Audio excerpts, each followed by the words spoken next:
Hi there, and welcome to the Everyday Millionaire Podcast. My name is Patrick Francey, and I am your host, and I want to begin by saying thank you for listening. On this show, I am having conversations with seemingly ordinary individuals who have achieved some amazing and extraordinary results in both their life and business.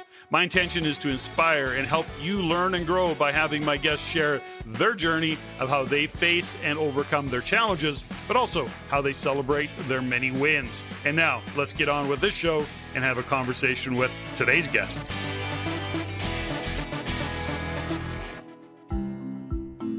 Hi there, my guest today, Adam McCabe, is the CEO and owner of the Gravity Group. This is going to be such an interesting conversation. I've had a little bit of opportunity to get to know Andy, and what I've come to realize is the quality of leadership, the quality and the vision he has for his business, and the difference that he's trying to make in an industry that seems so common, plumbing and HVAC. He's taking the Gravity Group to a whole new level and changing an industry by changing the people that he has that work with him and for him and the management team that he's creating. Clear on his vision, man, you are going to be lit up about how he sees the future of the Gravity Group and how he sees the future of this particular industry and where he wants to go. Adam, welcome. Hey folks, welcome to the Everyday Millionaire Podcast. Today I am joined by a very special guest, in studio, out studio, poolside studio, actually, Adam McCabe. Adam, welcome to the podcast. Thanks for joining me. Thanks for having me. Beautiful spot you have here. Thanks. Poolside studio. What's interesting is that you're actually my first guest live, out studio, in studio since COVID, because we've been doing everything kind of virtual since that time. So I'm glad to have you. I'm glad to have you by Poolside Studio, and welcome. Awesome. Glad to be here. So Adam, I open all the time. As much as your bio's awesome and your intro's great, nobody will do it better than you. So when somebody says to you, Adam, what do you do? What's your answer to that question? I'd say I'm in the HVAC and plumbing business, an entrepreneur. Yeah. Been going for 7 years in the battle of the day-to-day entrepreneur life, and just trying to work through it and get by.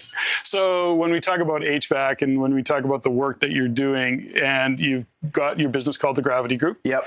Tell me a little bit about the name. Where did that come from? Because it's interesting that you come up with the Gravity Group, the name. It's kind of a cool name, but I wouldn't necessarily relate it to plumbing and HVAC. Well, yeah, the gravity shit flows downhill, so that's where that came from, and air rises. So HVAC and plumbing, gravity worked. Yeah. So you started your entrepreneurial journey. I mean, you're still a young man. So when did you start your journey? About 2017, I came back from out west to Ontario and started Gravity there. I went out west when I was 22 to start my career I actually went out west to become a carpenter. Uh-huh. And I joined the local carpenters union, and it was a weird situation. So I jumped over and got a plumbing job, and it just went from there, to be honest with you. So did you actually take your trade? Did you go to SAIT or NAIT, or what did you do for a trade school? To be honest with you, I went to my first year. So when I went out there, I worked for, when I started my plumbing career, I worked for a company they were a commercial company. So I started there, and I realized after, for the first 6-7 months, it's hard to really understand the plumbing dynamics of the trade when it's so big, right? Yeah. So I wanted to get in the residential world. So I went to a company in Calgary called CMAC. So it was more residential, new homes, renos. I got working there, and they were kind of blowing up as I got there. There was four guys, and so it just started to grow as it went, and I kind of worked myself out to a management position before I was probably ready. So I went to my first year at SAIT, and honestly, I was never good in school, and it was a battle for me, and I never went back. What's so interesting, I refer to those as entrepreneurial accidents. Yeah. Because really, you went for a job, and the next thing you know, you're on this journey called, this is cool. I know I could build a business from this, or whatever thought process you get into. So you went from out west. Why back to Ontario? Well, Ontario is where I was from. So when I went, I left Ontario around when I was 22. I was kind of going down a bad path, and my mom was on me nonstop. What are you going to do with your life? What are you going to do? And she said, for 2 years, she was riding me saying, why don't you go out west and be a plumber? And I thought, I'm not going to be a plumber. Nobody wants to. Shit runs downhill. Yeah. Nobody wants to be a plumber. And things kept, not taking the best turn at home. And I just, out of the blue one day, I said, I'm going to go out west and be a plumber. I'm leaving in 2 weeks. I'm going to Calgary. So I pretty much just said it out loud. So I had to do it and told everybody, so I couldn't back out. And that's what happened. Okay, well, there's a little bit of psychology right there. Yeah. Tell the world, and then you can't back out. Oh, that's good for you. So you work for these guys, and how long were you with them? So I was with them for 12 years. 12 years? Wow. Yeah. So you really went to the University of Real Life and Hard Knocks. Yeah, they taught me. So the first, obviously, 3 years I was behind the tools, plumbing, a lot of new construction, new homes. And then they were expanding out to Saskatchewan. So when the second time they went to Swift Current the first time and sent one of their journeymen from Calgary out to Swift Current to run that department. And then they were going to go to Regina, asked me if I wanted to go out and manage it. Yeah. And I just took the bull by the horns and went.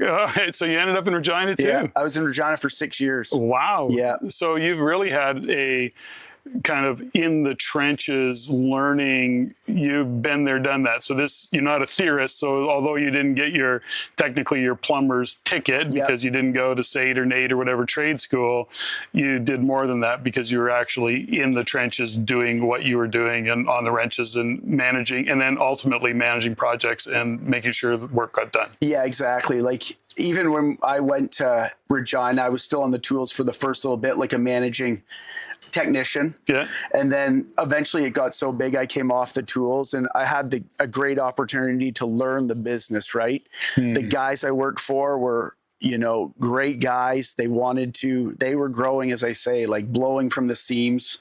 Everybody was learning together, right? Yeah. It's one of those things. So what ultimately led you to leave that business and then go back to Ontario and then start to do on your own? Did you say, something, I want to go back to Ontario because that's my home base and I know that I could do this as well or better, or what was the kind of the motivating factor behind that? When I left for Alberta originally, I'd always said I was going to go home after a year. Yeah. Like I didn't want to be away from everybody. I thought I was missing all these moments in life where, your friends are doing whatever they're doing. And so after 12 years, I had always heard that Ontario, when I left, it was very hard to get an apprenticeship there. The guys would take, like the local plumbing companies would take on journeymen or fifth-year plumbers, but it was very hard to get somebody to take you on as a plumber or as an apprentice. So then I knew the whole time, I said the only way I'd ever be able to get back to Ontario is if I bought my way home. And that means start my own company and do my own thing. So as you get a bit older, I would say, I think I was about 32 at that point. And, you want to get home to your family eventually and be around everybody. So that's kind of how I made my way back. I honestly started a one van, one man. Yeah. And I hired a guy to run the van. That was your plan. That was my plan. Was there a part of it in all of that what gave you the confidence was that you'd done it for so long that you knew that you could go hang your shingle and get work and pull it off and do it and execute on it? Were you worried about, at that point, you probably didn't have the vision for growing to where you are today in terms of the Gravity Group, or did you? Did you have a vision for where you are today? Yeah, I had the best opportunity to see the growth, and I call it the out west growth. Guys out here, they don't take things small. Yeah. If you are presented something, they take it on and figure it out when they can. So over the years, obviously I had some battles with, learning to become a manager, learning it's a business, not just a job, right?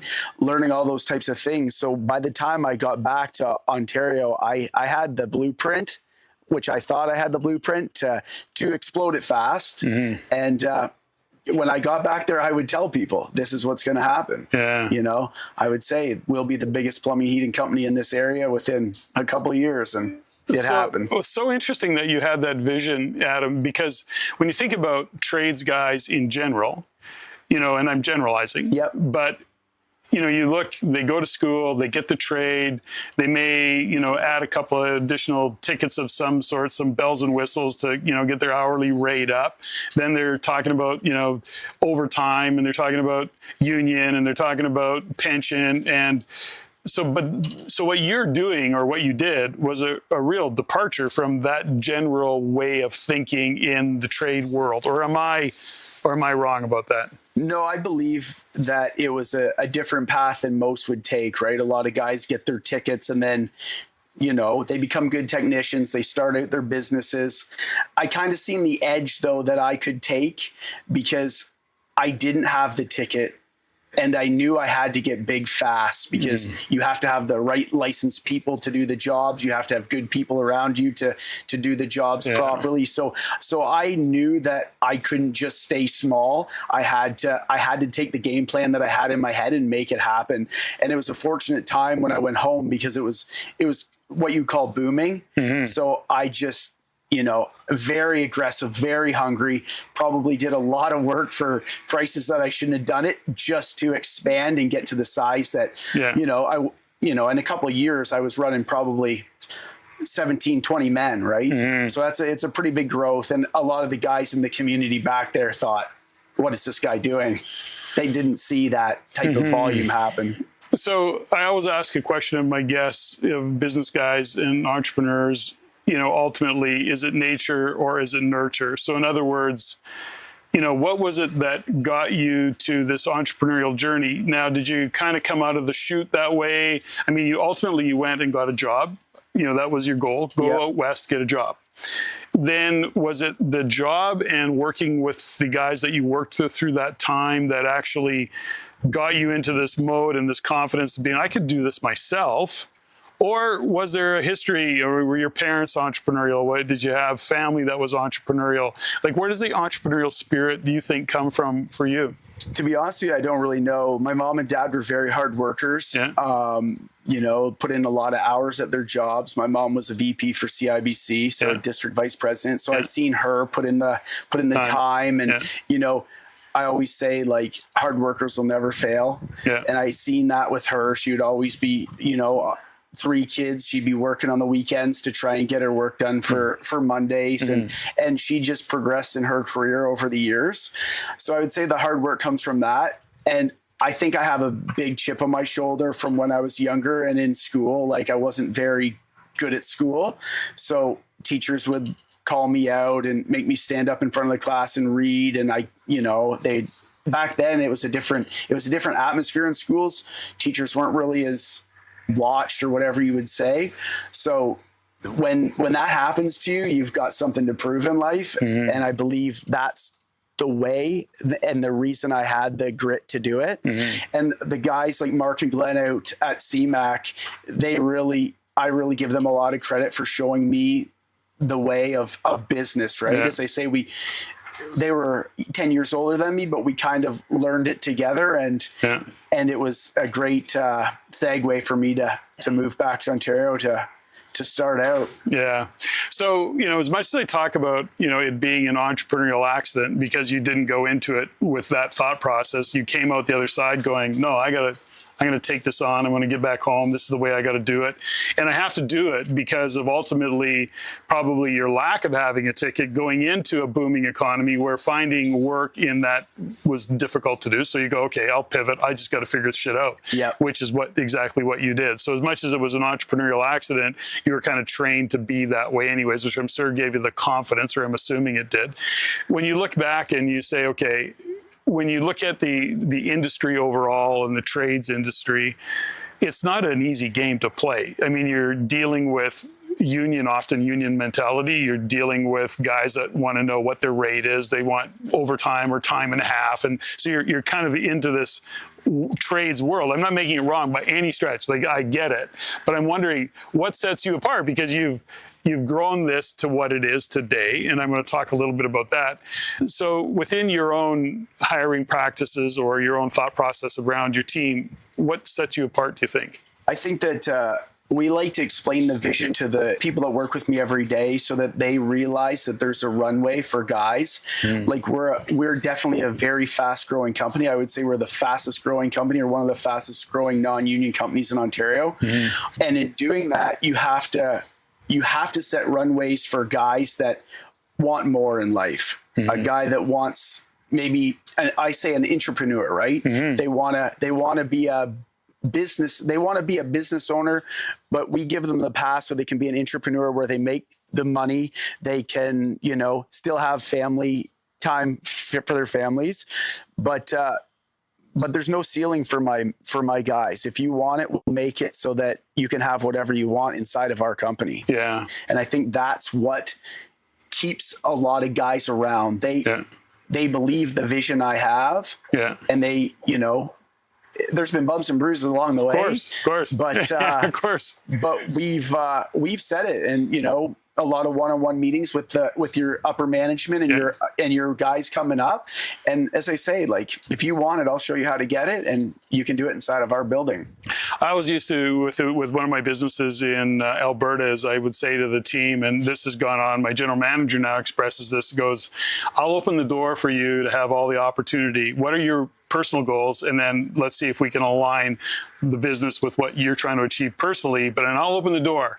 But I'm not going to drag you through it. No. You got to walk through the door yourself. Yeah. And sometimes the door is open just a crack. You have to decide how wide open you want to take it. And it is a philosophy of how you treat and have conversations. And that sounds like a little bit of what you've set up. Yeah. Like, we're trying to kind of, more one-on-ones and set up what they want. What do you want in life? What do you want in your career? I believe you have to, if you have all these wants, you have to give things up to get those wants, right?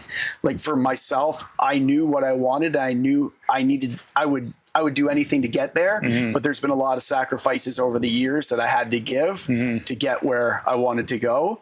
Yeah. And, I think just my story itself, and, when I tell guys that, they believe we can do this. How can we do it together, right? Yeah. So when you think about, something that showed up for me is that you have a very kind of strong vision, and you created that vision early on, which is not normal. So, where did you get that thought process, is that I have to have the vision, or where did you come to that vision? Was that something that you got from the job that you were in and the guys you were working with?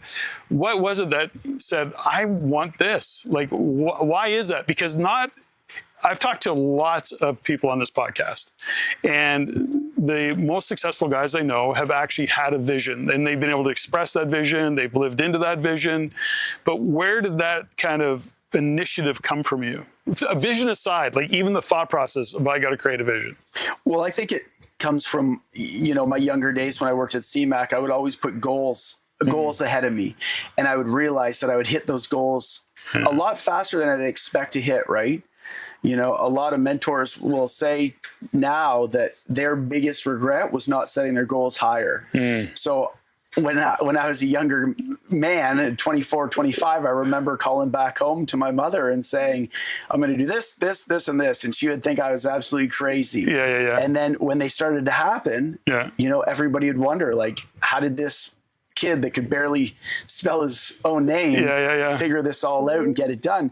So that's where the vision has come from. Obviously, it's changed over the years. It's definitely gotten a lot bigger, and set out over 1 to 3 years. I don't want to look past 3 years. I want to be in the what's going to happen now and what's going to happen in 3 years, and execute those goals and just keep getting bigger and pushing the goals to a higher limit. So where does your confidence come from? So, there's a phrase that I often use that, confidence is rarely owned. It's most often borrowed. And something you just said that kind of struck me, which is, you are sharing a conversation with your mom. And I mean, she's obviously, as a VP within the banking system, she's obviously quite astute business-wise. So she's hearing your vision, your goals, and going, my kid's crazy. Yeah.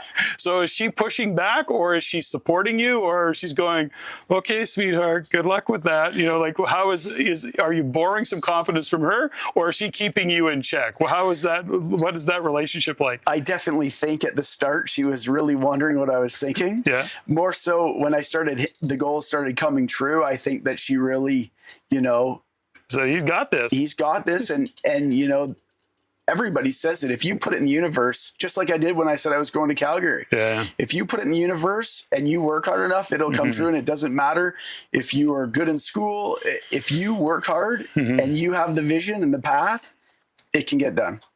When you mentioned to me, you said, you believe that when you put it out to the universe, it comes back to you in some way, shape, or form. Yeah.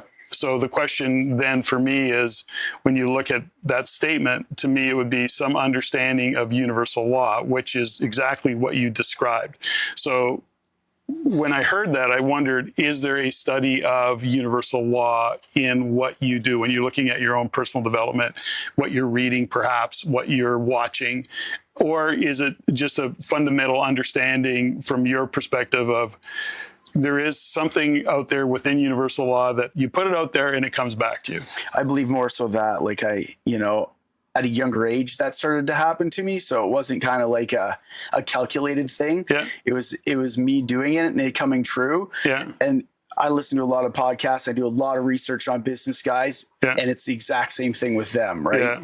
Yeah. They put it out there, it comes true. It's almost like, I don't know. So you're that guy that goes, I don't need to know why it works, no, or how it works. It just works. It works. So you just follow that, do what others are doing, and going, I don't know why it works. It just works. Yeah, just hoping, right? Yeah. So when you look into the future, Adam, and you say, okay, well, I had this vision for my business, and when you look into the future, do you still, as you go along and as you gain confidence or as you gain knowingness or knowledge, does it just get bigger? Do you find yourself wanting to do more?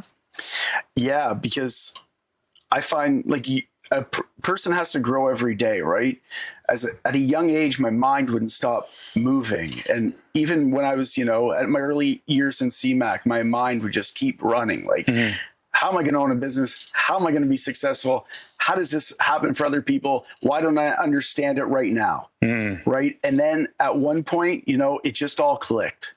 So when it all clicks for you, there's always going to be hard days. Sure. I take a lot of shit kickings. Yeah.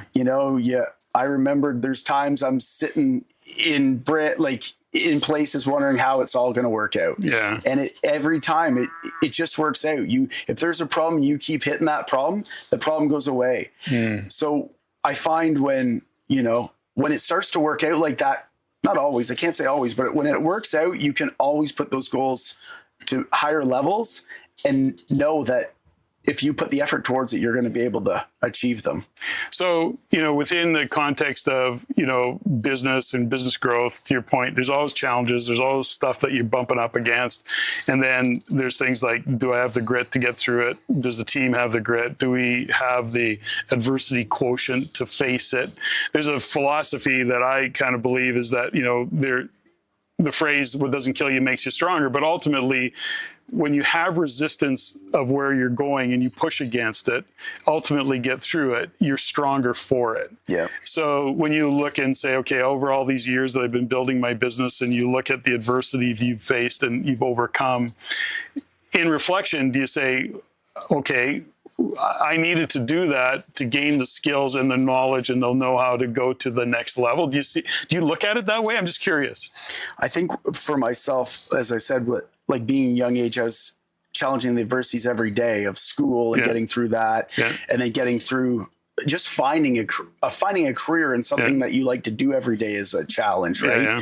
So the more adversities you go through and the harder they make you, if you want it, you can just keep pushing through those doors. Right. And that's my take on it. Well, I think, as an owner now is that, you face challenges, and it's just like, it's the proverbial water off a duck's back. And you'll look at some of the younger guys on your team maybe, and they're almost melting down. And it's like, okay, guys, just settle down. Just do this.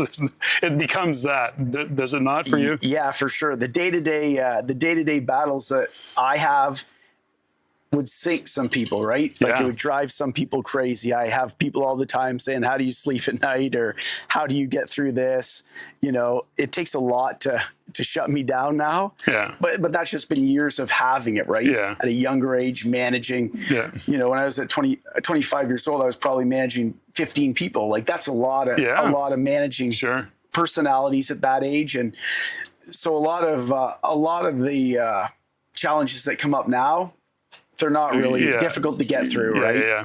So was the name the Gravity Group, as in shit runs downhill, was that always the name that you, or did you come up with that afterwards? Like, or did you come out of the gate that way? Well, when I was in Regina, I kind of started a few little businesses on the side. Oh, okay. So you had side hustles going on. I had some side hustles going on. So there's a few names there that, you know, you tried. I tried, and a lot of them, it was good, right? It was a lot of learning experience, a lot of, when you work for a big, like a corporation or a company, you know, you have the backing behind you, right? There's always somebody at the top. So if I had questions when I was at CMAC, there was always somebody above me. So doing the side hustles and the stuff, you really realize there's nobody else there, right? And that teaches you, when you really go into business as a full-time for yourself, there's no one else there to ask the questions to. It's so interesting, you know, as I'm listening to you speak, you know, that entrepreneurial spark, where did it start? I'm always curious about that myself, in terms of where does an entrepreneurial spark really start. So it's interesting that, you know, side hustles while you were doing some of the other things that you were doing. So just an interesting side note. I'll come back to that. I mean, where the business is at now, you're bumping 80 or 100 staff, I think is what you said. Right now we're bouncing around between, you know, 70 to 80 staff. Yeah. Okay. And so when you look at the growth of that business, and managing 80 staff and having that is no easy task. The vision of growth and scaling is something that you're taking on and going into. Your goal, of my understanding in brief conversation, is growth through perhaps acquisition. Yep. But before we get there, let's talk a little bit about managing or putting in place the infrastructure to handle 80 people. You know, because when you look at your background, how you got to where you are, you're in the trenches, you understand the trades, you are then having to bring people into a business, have them buy into a vision. Is there something philosophically that sets you apart? Why is it that you have these individuals, non-union, that they want to work with you and they want to work for you? Is there some philosophical thing that you got going on? What's the magic of why they want to work with me? Yeah. I think that they just believe in my vision. Yeah. You know, I think that it's a good story to be a part of something when it's at 15 men to when it goes to 80 men. Yeah. Right. And along the way, I think for myself too, like you brought up, I remember being at 17 men and I thought, this is very hard to manage this. Yeah. We got to get to the next level so we can bring this extra piece in to help manage that. Yeah. And it happens, right? And, you know, then we get up to 40 men, same thing. Something's got to give here, right? Mm-hmm. There's always challenges as you scale. Mm-hmm. And, you know, we just got to 80 men probably within the last couple months. Mm-hmm. And it's a very big learning curve. You have to have the right people in place. You have to trust your upper management people. You have to, you know, they have to know their roles inside of the organization. It comes with a lot. The unions knocking at your door. It comes with a lot of different challenges. You know, the financial. You're always. You want to pay well, then you got benefits, then you got HR going on there, and then rules and all the things that go on within that human resources world. And then people on vacations, crazy people. Yeah. You know? So the vision that you have, when it can't be just about the business, the vision has to be, how do they fit within the business? Is that a fair statement? Is that a picture that you're able to paint? Yeah, for sure. I think my biggest thing, I think, is one of my qualities is knowing when somebody comes in your business, where they're going to fit. And I have a good vision of where they can go inside of the business if they want to, right? Mm-hmm.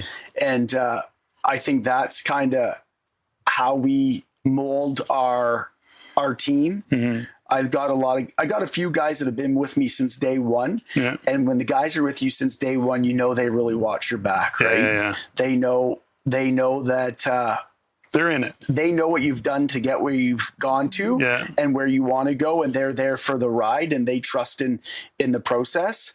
So that, I think, is a big help. Mm-hmm. Different than, for your first employee to your 80 employee, it's a different thing. Sure. And I think for us, that's where we're bringing all these things into place. We just got benefits a couple years ago, right? Now we're talking about getting a retirement plan for the men. We want to have employees inside of our business that can say, hey, I retired at Gravity after 30 years and they took care of us in these ways, right? It's going to come with hard work. That's one of our goals, right? You have to put in the hard work, but you also have to know that we're going to be there to take care of you, right? If somebody's family needs something, I'm there for them. If they need time off because they want to, take a trip, or if they have anything going on in their lives, we want to be there so that they can tell us and feel comfortable there for that, right? Yeah. So in the context of what you see next and what you do with your team, are you actually bringing apprentices into the business and then letting them or supporting them in going into getting their journeyman ticket, or what's your process within your team? Yeah. So we have obviously journeyman right down to apprentices. In Ontario, you're allowed to have 1-to-1 apprentices for plumbing, sheet metal. What does that mean? So you got to have 1 journeyman to 1 apprentice. Oh, okay. So that's the count. It changes when the government changes. That kind of changes sometimes. Sure. That's how it is in Ontario. Because they know. Yeah, exactly. They know better. So we do that. So we try and get the guys through their school as fast as they can. They can be held up in getting into the school just for spots, right? But Gravity as a whole, being the size it is, the apprenticeship program and the team work with us to get our guys through. We've got a lot of good office administration staff that helps with that too. I would say probably within the next three years, we're going to build out our own academy. So what will happen is we're going to intake young people that have interest in plumbing, sheet metal, electrical, and gas. The gas is a little different because the license is a bit sticky. But anyways, we're going to bring them into our own program. We're going to have just say 8 to 10 week course, give them the basics, show them, have stations where they can do soldering, they can cut sheet metal, they can work on gluing ABSs, show them like a built out house. Practical stuff. Exactly. And we want to have it so it's a little challenge where the top 5 rated guys in the program each time can either have a job within the Gravity group, or we know a lot of other trades that would take them on, right? Yeah. So just kind of bring them in and mold them and really show them how to get started. So when you look at what you're talking about right now is, again, it's interesting about the vision, because this is about you creating culture. And, the culture within the business, and then the environment. So the culture of, supporting the staff, the culture of being proactive in making sure that they get the training they need so that when they ultimately go to school, they're already a step ahead. They're already, they're almost, if they're paying attention, they're going to get through, they're going to get their ticket, no problem. Yep. So that's a cultural thing. And then you create the environment for them to do that by having, in this case, an academy, what you're referring to as a potential academy. So that's all culture and environment, really important from my perspective in terms of business and creating that culture, because behind that there's collaboration, there's the journeyman supporting the apprentices, they got to be on board with all that and supporting of it. Now, when you consider that culture, you're also driven by some values. You have a fundamental thought process around what your core values are. Do you want to expand on that a little bit and say, talk to what your top 3-5 values are in terms of how you operate your business? Because that also leads into what drives your vision. Yeah, I think, the top 3, I would say, is hard work is definitely number 1. That's from my journey in the world of the trades and in my workforce.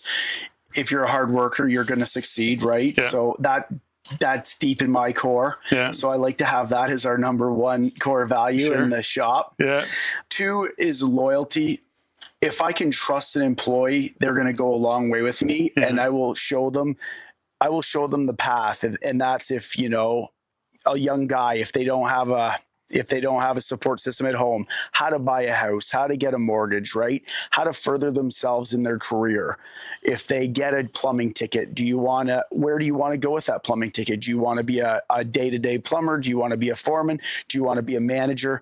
So the core value of loyalty comes back to, if they're loyal to me, I will do everything to take care of them, right? And that doesn't mean we want them to be a long-term employee of Gravity forever. But if somebody comes to me and says, you know, I want to go and try and do my own thing, I've got the blueprint, or I think I do, to show them how to do it. And I have no problem, you know, teaching them. In my younger years, I don't think I was as much like that. I would really get a sour taste in my mouth. But that's kind of like the loyalty factor. If you're there for us and you're good to us, we're good to you, it builds as a team, right? Self-improvement would be another one. I think everybody has to, as I say, have goals. And that's kind of where my self-improvement lies. Like you've got to be, goals isn't everything, not just at work. You could be a good husband, right? Be a good boyfriend, you know, be a good son, all that type of thing. Take care of yourself. You know, I that's my biggest thing. I've been very dedicated to work, and I would say my health journey has dipped here and there. And I think for the self-improvement, you have to, and definitely for the mindset, for myself at a level I'm at, everything has to be ticking. You have to have your health in some sort of order, right? You don't want to build this complete empire and then pass away and somebody else reap the benefits of it. Right. So I think that would be those are the top 3 core values that we run by. Accountability would be the 4th. And I think all the generations, I see people say, whose generation works harder? What generation is better, right? What's your view of that? What is my view? You're working with all these young guys that everybody says this younger generation, they don't know how to work, you know? I believe that the younger generation has individuals, the individuals that work hard can outpass anybody of my generation because they have the technology. They understand. They were born in the technology, right? So they have almost like it's like a gun at a knife fight. They know that way, and they can out technical skill. It matters. Our generation. They're looking at AI all of a sudden. You know, I mean, there's some of the boomers still don't know how to spell AI, and these kids are that's what they're born into. For sure. And AI, even bringing AI into it, like I believe that the plumbing and HVAC industry will be, a lot of AI will come into your front office. Right now we have, you know, we work with Service Titan, who is a very, you know, they're very technical on, they can track the vans. They know the profits of the vans. So when you really dig into it and you really understand that, like somebody like me, it takes me forever to understand a program like that. But the younger generations that we bring in, they pick that up like that, right? You know what I love about what you were talking about, which I think is so interesting and I think is so important, and you know, so not surprising that you've had the success that you've had. You know, when we talk about loyalty, I mean, it's like trust. You know, you earn trust by being trusting. You know, you gain and have people understand accountability by being accountable. Like it is both sides to that. When you look at loyalty that you're trying to earn with your team, it's because you're loyal to them. And as much as we talk about, okay, well, training, you know, you're an apprentice, you're going for your journeyman ticket, and you're going to do whatever you're going to be in within that specialty, perhaps. But along the way, what you said was, I think, so interesting, and that is that you're helping them evolve and develop as a human being, you know, in that personal development, understanding. I mean, very few people have a conversation with you, you know, with their boss about who are you as a man, as a boyfriend, as a son, as a significant other of somebody, right? Those are really important conversations in the development of anybody. Now, especially within a work environment, because all of a sudden you become a mentor to your team as well. It's not just about get work done, get paid, go home. It's about, if you want to really grow within the business, you're actually guiding people how to grow the business, because the better your team is, as better they are looking after themselves, the better they are able to work, the better energy they bring to the office, the better they are with their team around them, and ultimately how they develop and then front facing into the clients. Because we haven't even talked about clients, because ultimately that team is front facing. Somebody's going out and looking after your clients, and how they show up is going to be really reflective of their environment that they're coming out of, when they load their trucks in the morning, or however that operation is, and they're going out dealing with clients. Is that kind of an accurate statement of your kind of fundamental philosophy? Is that if we work backwards from an exceptional experience from our client, it means that our staff have to be really engaged and happy and want to serve that client because they see an outcome for themselves as well? Is that kind of a high-level overview of thought process, or what is it for you? Is it even that intentional? I believe, yes. That is, that's, I guess, as I've evolved, that's a skill I've learned to say, you're teaching your guys how to, be better people. And it was 2 years ago, that type of thing wasn't even on my mind, right? Mm-hmm. And that's me learning and growing and maturing as the years go on. Mm-hmm. So I find that if a individual comes to work, their mindset's right, they're happy, their home life is happy, they're going to take that, and the customer's going to get that experience when they show up to the door. Hi, ma'am, how are you? Yeah. We're here to serve you. We know you have a broken pipe, but we're here to take care of you, right? Yeah. You don't want guys showing up that schlepping around, get it done. Okay. Whatever. Right. Because the energy can be, the customers feel the energy, right? Sure. And there's only one way to build and grow. It's through customers. You have to have a great set of customer base, right? Yeah. They have to know they've been taken care of. Yeah. And they want people that come to their house that they can trust and that have good energy and are happy to see them. And they think they care. Yeah. They think you care. And you can't fake caring. No. I mean, you can get away with it a little bit, but ultimately, back to your point, if your team is happy and with themselves and happy with their work environment, and then they actually have the capacity to care. Yeah. It actually lights them up because they know that that's also part of their own future. So I love that whole philosophy. So when you look at growth, you talk about growth through acquisition. Now, you've done a little bit of that already. So give me a bit of background in that whole kind of thought process around the acquisition. Are you actively going out looking for businesses, or are you hanging a shingle on the door going, hey, if you're looking to sell, give me a call? I'm very active in going out and looking for businesses. There's different types of ways you can look for to purchase businesses, right? I have been very fortunate. The three that I've purchased already were word of mouth, right? We have two on the line right now that we're wanting to close out before the end of 2024. We're hoping for anyways. Same thing, word of mouth. I think moving forward, so they would be smaller businesses. The biggest one I've purchased to today would have run about 10 men doing $2 million a year, right?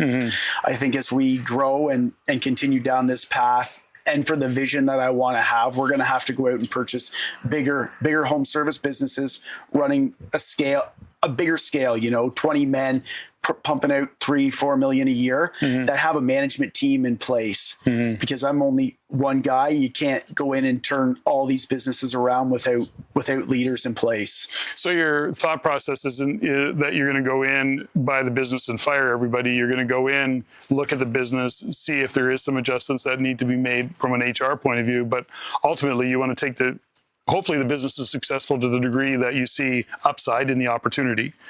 I'm assuming that's what you're looking at. And then number two is that put in whatever corrections you may need to put in, but you're not coming in to fire everybody. You're coming in to actually take the existing business and then just scale it from there. Is that kind of the overarching thought process behind it? Yeah, we're definitely not going in to purchase a business to fire everybody. I do believe there's two ways to look at a business. I'm not afraid to take on a business that doesn't have great financials because I know what I can do in markets, right? I know I know where we can take the business. And sometimes you get a bit better deal on a business that's not showing great financials, right?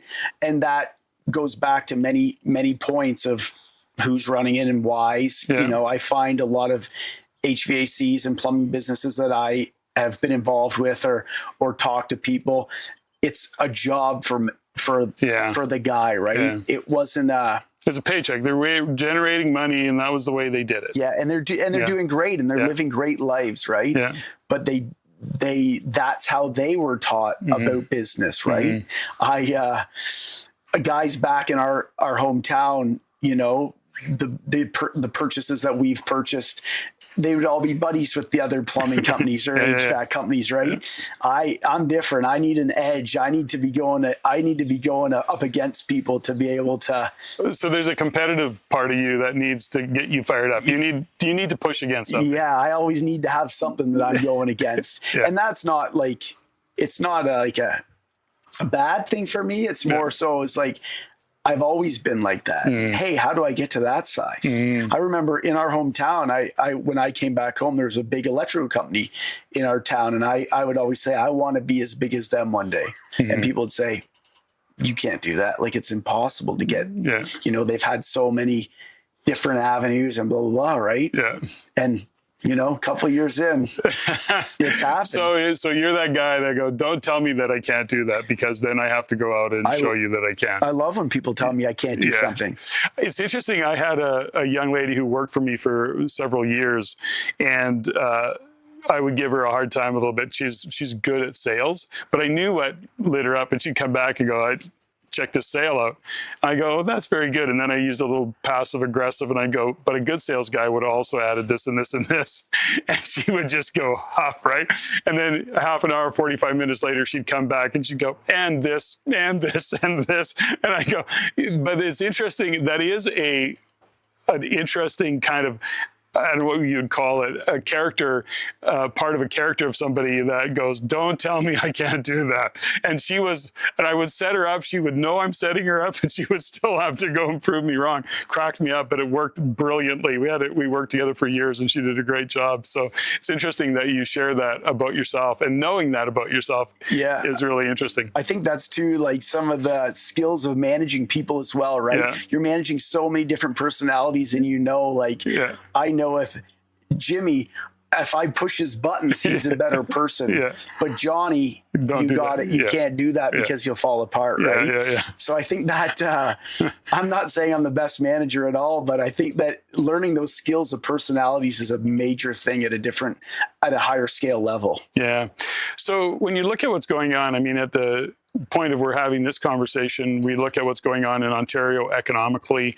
I mean, there's no question that real estate's coming off the rails, and in different aspects of it. But in general, I mean, the real estate industry is really taking a hard hit. And businesses in general are many of them are struggling and, bumping up against a lot of challenges. What are you kind of experiencing? How do you look at an economy, or how do you look at what's going on, and what's your thought process behind that? Well, for me, I would say this is I'm 39, so this would probably be one of the first times that I've ever seen a slowdown or a recession, as you call it, right? Yeah.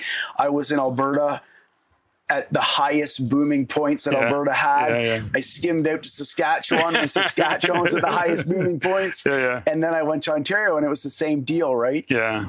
For us and for the Gravity Group and for the Gravity brand, we're going to continue to push to grow. Yes, it's happening. Real estate's down. We're in many sectors where new homes is not affecting us. Right? We're in the home service business of, if you have a problem, it needs to be fixed, and we're there to take care of it.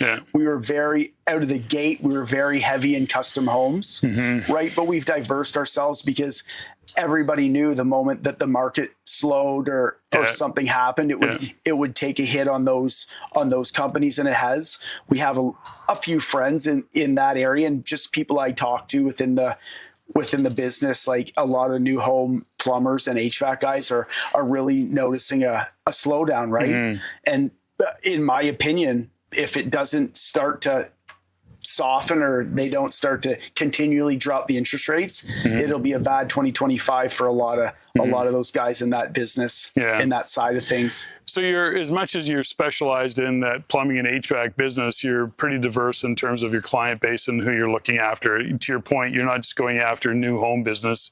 You were actually in the home service business in terms of just whatever clients had a problem, you're going to fix it. Recession or no recession, shit will always run downhill, and those pipes get plugged and they break and they do all the things, and somebody's got to be there to fix it. And ultimately, that's kind of your philosophy on all of it. Yeah, for sure. It's a funny story. Through the acquisitions, like I get talking to a lot of, former business owners in the plumbing and HVAC world. And for years, they would always say, service is the place to be. And I'd say, no, it isn't. Commercial. The big game in commercial is the place to be. It was only 6 years, thank God, but they were correct. Service is the place to be. People will always have problems. HVAC and plumbing companies will never be out of work in the service business, right? It's if you take care of your customers, you take care of your employees, your business will always thrive in the home service business. And I'm putting a lot of my efforts into that. When we talk about acquisitions, we talk about growth. It's a lot in the home service and service industries. If that's commercial or home service, that's definitely the direction we're going to go. We have a very strong, we're known heavily in the commercial world, right? Which is great. But the home service business is my goals right now to grow it and be the best. So when you look at, what you're doing, I mean, ultimately, as an entrepreneur, it boils down to work ethic. As you scale your business, as you grow your business, your roles within the business might change, but it's still work. You still are doing more work, perhaps just different work. Do you have an expectation of one point putting your feet up on your desk and kicking back in a corner office? Like, what is day-to-day life look like? How do you fold it into your overarching life, if you will? I always look at business and go, it's not that I have a business and then I have my life. I just have my life and my business is part of it.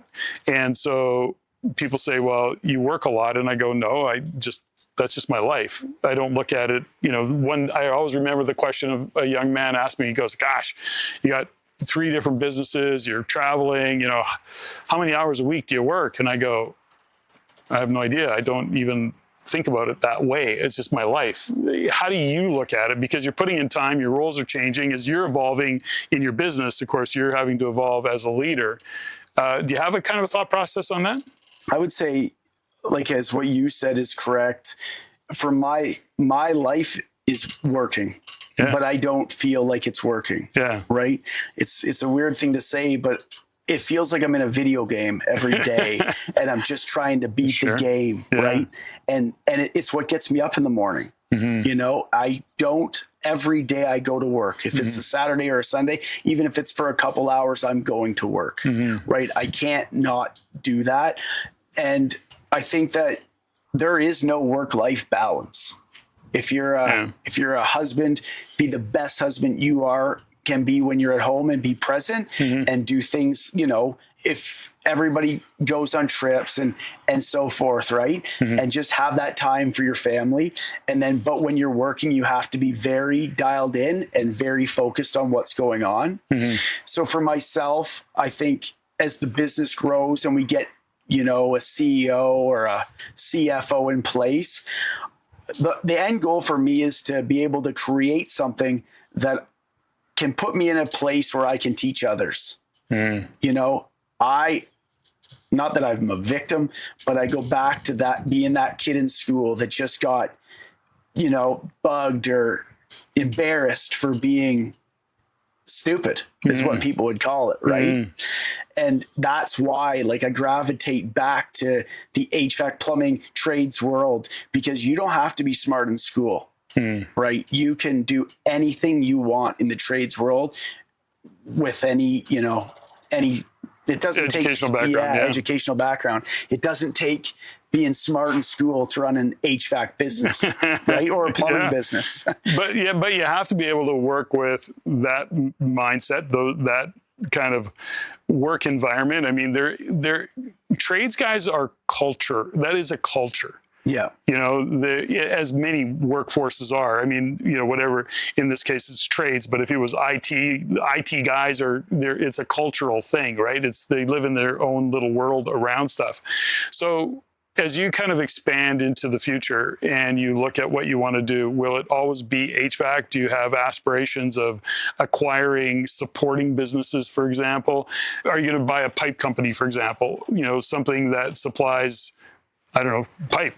Are you looking at expansion that way, or are you just sticking clear on what you're doing in terms of service? We're sticking very clear on HVAC, plumbing, maybe electrical in the future. We want to get our plumbing and HVAC businesses very dialed in, very structured, processes and procedures in place, so that when we acquire a place, we can walk in with a playbook, right? And then if you have a playbook in place, process procedures, it should be able to be run just like an NFL play. When you look at and you talk about your values and sharing your values, how do you kind of roll that out to the rest of your team?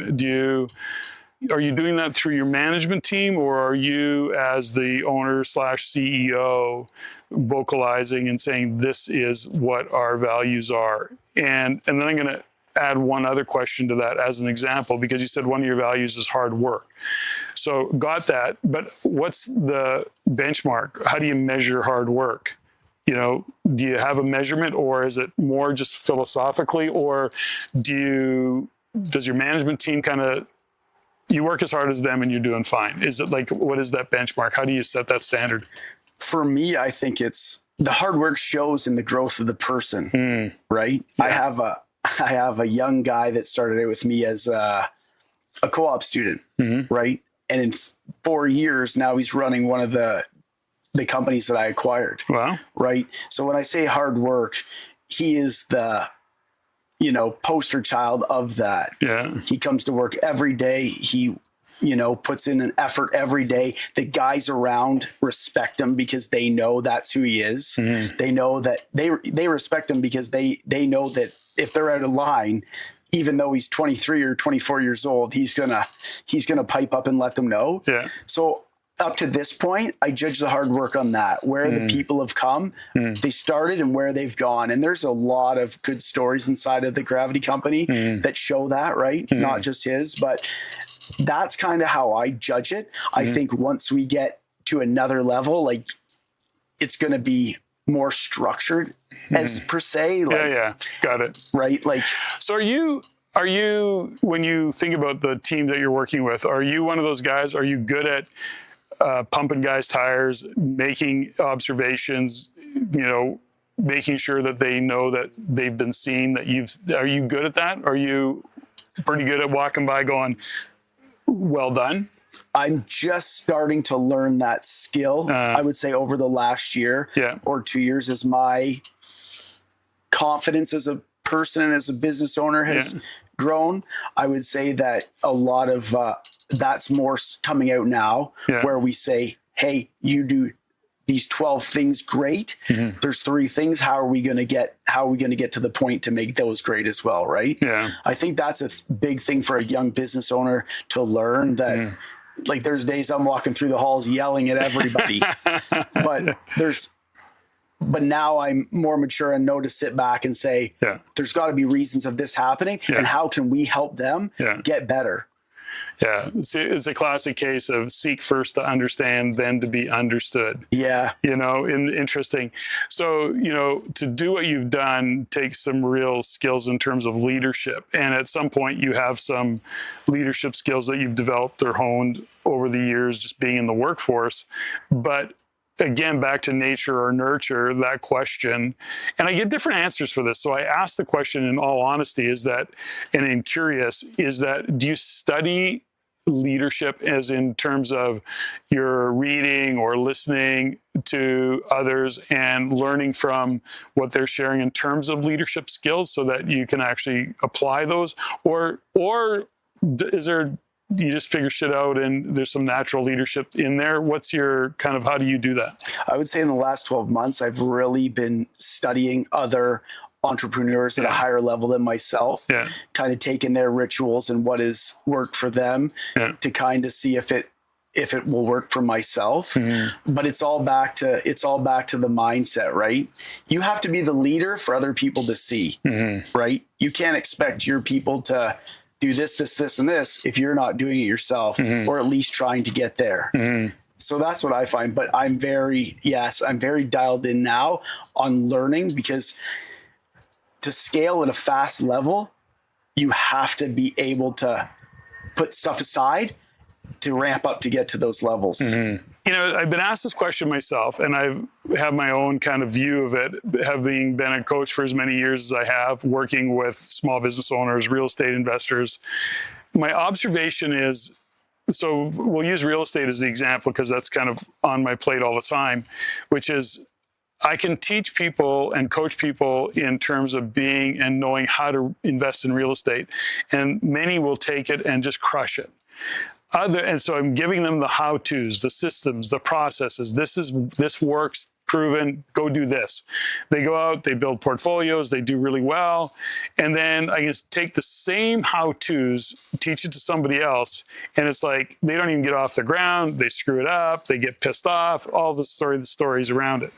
The difference there is, and you've brought it up a couple of times, is mindset. So when you look at your own team, because you've got journeymen, they all go to school, they all get their ticket, they all have to pass the same test. They all understand how to put a piece of pipe together and do all the things that you need to do. Yet some guys are really great at it and some guys suck. And so it boils down to mindset. So is that something that within your own culture of the Gravity Group that you actually are having conversations? Are you making suggested reading? How do you get them going into that shift of mindset? I think it's back to that one-on-ones, right? I think every 3 months we try and sit down with the people and try and figure out where they want to go. Yeah. But at the end of the day, you can lead them the water. If they don't want to drink it, it's very difficult. So, okay, well, let's talk about that a little bit then. So what do you do? Do you have a system in place, a process in place in terms of hiring? Because let's say you're looking for, you got a space and you say, we need at least another 2 or 3 journeymen to do what we're doing. Yep. Let's just say that, or a second year, I don't care. The point is that when you have, and do you have a system in place within your own hiring process? The weeds, you've got a ticket. You're just it's not going to work. You're not going to, like, in your own mind, you're going, this guy is not going to work, or this girl. Is there a system that you have in place for choosing particular people beyond their accreditation as a journeyman? It would be different for the different trades, right? If you're talking about a journeyman plumber, I believe our process is, you roll through the interview process with the questions that when you're asking questions about the trade itself, you know what they know. Yeah. Right. Yeah. So you have an expectation of what the answers are. What the answers should be. Yeah. And I surround myself, especially in the commercial world, when we're doing interviews for journeymen or 5th years or whatever it is, with guys that have been in the trade a long time that know if somebody's fluffing their answers. Right. Yeah. When you jump over to HVAC, and especially HVAC home services, it comes with a whole other span of things, because those guys have to have good ones have sales backgrounds. Yeah. So they're selling, right? Yeah. They have to know the trade. It's a bigger variety. They're expected to know and do more. They have to be organized because their vans are like moving warehouse. Yeah. They have to be able to keep the vans in order. It's like, we really like to, the home service plumbing and the home service HVAC, we're really trying to make it so that these guys think that that's their business, right? Yeah. So the interview processes are very different on both. And I would also say you can read a lot by a person's body language, and definitely we can read a lot by where they've come from, right? If you said to me, this guy's come from this company, I'll know what to expect in that interview. So I think that's how we play that. Yeah, there's that understanding too, right? Is it's often not the question, it's not the answers they give you, it's the answers they don't give you. It's not the questions they ask, it's the quality of the questions they ask, or the kind of questions they ask, or the questions they don't ask. Kind of you know where they're entering the conversation, right? For sure. I love the thought process that you have around equipping your vans and the guys taking responsibility, because, you know, you look at just the skill set that they have to have and develop to do that, because beyond the ticket that they might have, whatever they call themselves, whether they call themselves a fourth year or fifth year, whatever that might be, to your point, you're adding to that. Oh, yeah. Oh, you got to be able to sell. Oh, yeah. By the way, you got to be really organized, because you got a van full of inventory of some sort, and you got to know what you need, and then be able to recall that, so that if you're talking to a client, you're going, no problem, I got you. I'll go with my van and get that. We got you. So it is a whole additional skill set on top of being a trades guy. For sure. And yeah. I Interesting. think it's funny too. So during an interview, I'll get going on with my whole spiel, right? Yeah. And then the other guys will ask questions. But at the end, I always say, do you have questions for us? Mm-hmm. And it's the guys that have questions that usually turn out, because they are invested in their career, because they're asking you, yeah. Hey, how does this work? Yeah. What's my growth opportunity look like? Yeah. What's the growth of the company? Yeah. Right? It's the guys where you say, you got any questions? Nope, we're good. Yeah. You're like, okay, we know what to expect. I always have a trick. I have a trick for my interview process, folks. And that is that, you know, when somebody walks in, one of the first questions I ask them is, so what do you know about us? You know, and I'm always, and it's depending on what role I'm hiring for, I'm surprised at how many interviewees don't have any idea. Yeah. They go, well, I think you did this. I saw your website. I think you said that.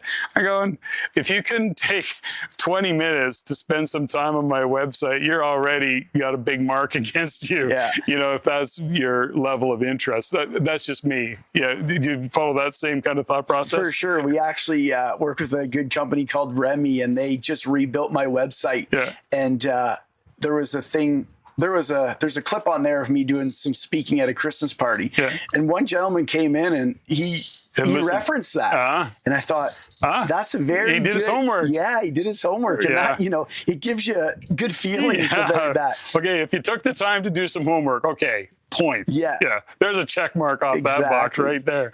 That's awesome. So Adam, as we start to wind down, you know, is there anything that we haven't talked about that you would really want viewers to know, that you would share some insight about you or your business, a lesson learned, something that you think is important for people to know about you or about the Gravity Group? Is there anything in that? I just want to make sure that, you know, the value that you bring to our listeners is, you know, based on, you know, I want you to know this.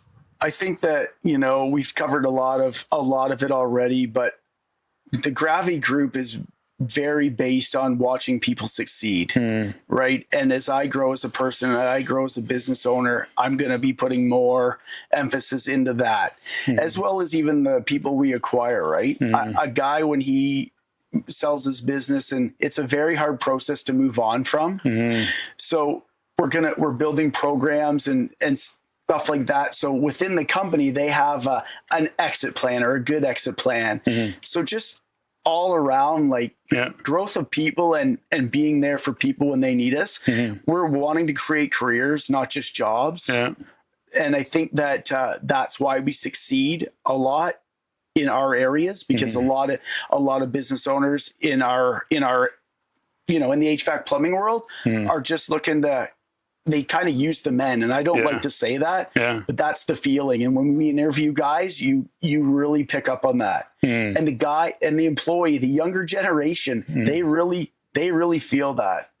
So as a whole, that's what I want to get out there, that as we grow and as we get bigger, we want to be a big company with a small family feel, right? No matter how big we get.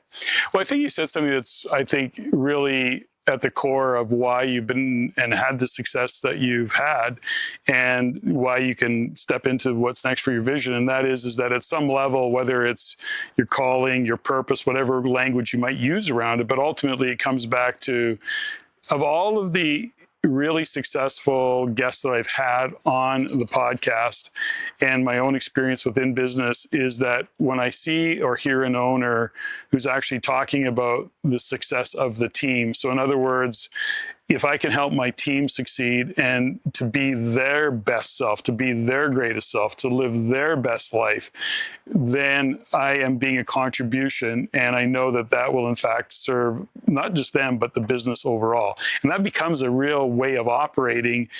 And did you know, in your own nature, as you start to get to know yourself and learn about yourself, do you see that need to be that contribution to people? Do you see where that's really lights you up when you see the success of your team, somebody on the team, you know, your young guy that you mentioned that went on to, you know, manage one of your businesses that you bought? Do you go, yes, awesome. Like, I love that about it. Like, and you were able to be a contribution to that. Is that the kind of stuff that fires you up?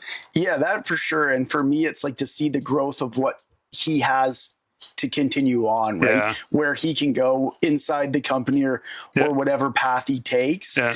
You know, that at the end of the day is what makes me thrive. And I think as I get older, that's what's going to make me thrive, to help people achieve what they can.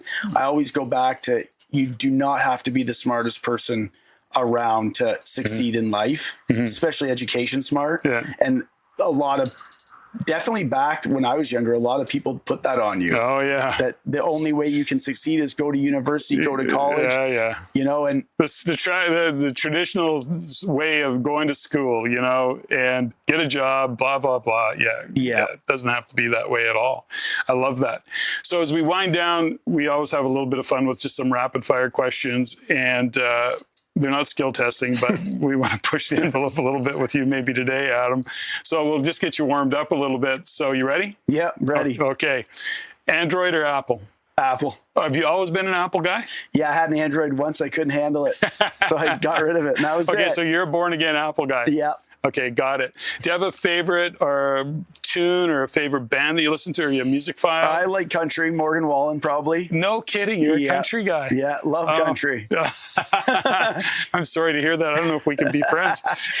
Movie, do you have a favorite movie? Con Air. Con Air? Well, you went to that one fast. Yeah. Con Air. I love that movie. That was with, I've lost his name. Oh, now I've lost his name. Good. Okay. We'll cut that part out. It'll come back to me. But Nicolas Cage. Yeah, Nicolas Cage. That's right. Nick Cage. That's awesome. Your room, your desk, or your car? What do you clean first? Neither. You have somebody do it. Probably my desk. Yeah, somebody does it for you. So, but what do they clean first? Do they clean your car, your desk, or my desk? Okay. Are you a car guy? A truck guy, yeah. You're a truck guy. Yeah. So what do you drive? A big F-350 or something? No, a Toyota Tundra. A Tundra. Okay, yeah. Big truck. What are you grateful for today? I think that I'm definitely grateful for, you know, the person that my mom and dad made me or taught me. I don't think anybody's got the blueprint on how to be a parent. Yeah. And I always say to my sister, like, whatever they did, or the good or bad, yeah, like we turned out very well. Okay. Yeah. It turned out both okay. Very driven, yeah, and succeeded. Yeah. Right. And I think that's a big thing. That's awesome. And if God exists, what do you want to hear him say when you get to the gates? Or I should say, what do you want to hear her say? He didn't say? I don't know. What do you want to hear him say? I would probably say that what he would say is, it started out rough and, you know, the vision wasn't always straightforward, but you helped a lot of people along the way to live a better life. Yeah. And that's my biggest thing, right? Yeah. I've been fortunate. Like I've, you know, been pretty successful from a young age and got to do a lot of good things. And I want to see other people that didn't think that they could have that life live the same. Love your clarity. I am grateful always for having any guests on my show. I'm really grateful to have you, poolside studio of the Everyday Millionaire Podcast. Thanks for joining me. Thanks a lot. I appreciate it. Ladies and gentlemen, thank you for listening. If you found value in the podcast, please take the time to rate and review and share with others. Share with your friends. As it is my goal to always improve and to provide the highest value for you, the listener, If you have any comments, suggestions, or questions you'd like answered, please email me at ceo@reincanada.com. That's ceo@reincanada.com. I look forward to hearing from you. And until next time, Patrick out.